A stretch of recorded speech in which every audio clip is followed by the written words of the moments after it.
So we're going to talk about eleuthero extract right now, eleuthero root, aka Siberian ginseng. And the clinical studies indicate that it lowers blood pressure, reduces inflammation, increases concentration and athletic performance, and it aids in the recovery of mental and physical stress.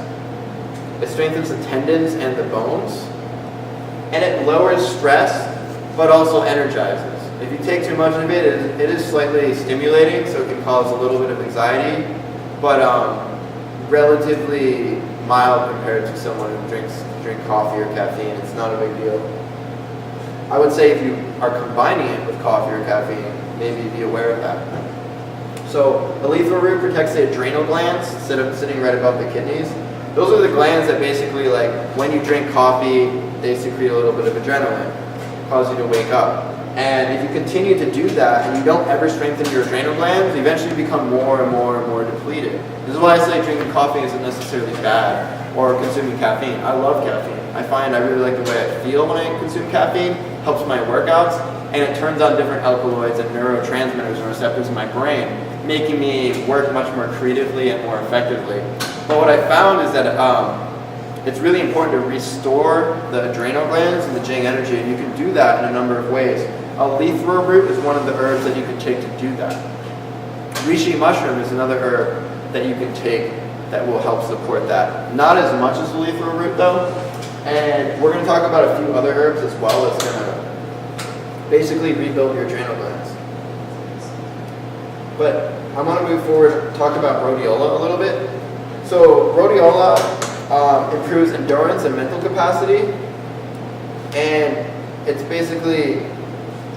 very similar to eleuthero in certain ways. Like, it gives you this long-term burning energy. I actually prefer it over eleuthero in my own personal experience of use, just because I find that I'm somebody who's already like so hyper-stimulated that sometimes eleuthero is a little bit much, whereas rhodiola has a little bit more of a calming effect, but it's kind of this deep long-term energy where you can kind of cruise, where it's not like you drink a cup of coffee and you're just like jacked and then you crash.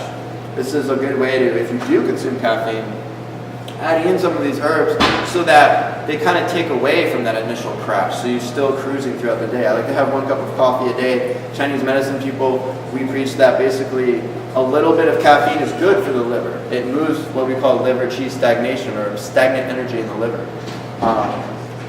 Too much caffeine causes liver qi stagnation, so it causes this irritability and this contraction, and something to be aware of.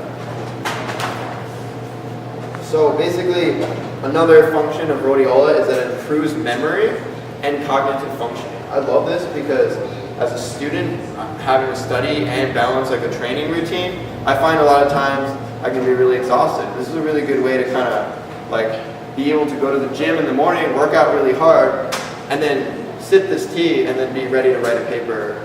My mental capacity is still there. Sometimes I find that without certain herbs and superfoods, if I work out too hard, I can't really study or focus later because I'm just depleted. I've spent my energy.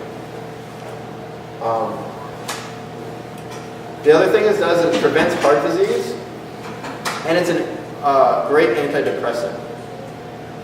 So it's associated with becoming mentally smarter and physically stronger. Tibetan monks took it to increase inner spiritual power, therefore considered sacred amongst the Tibetan culture.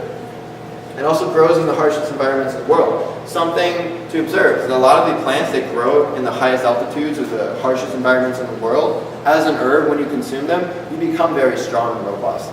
Just interesting to observe. We're going to talk about maca in a little bit, and that's another herb that grows in the highest altitude of the Andes Mountains and in a very harsh environment. And when we consume it, it gives us extreme energy and boosts our immune system and regulates our hormone system.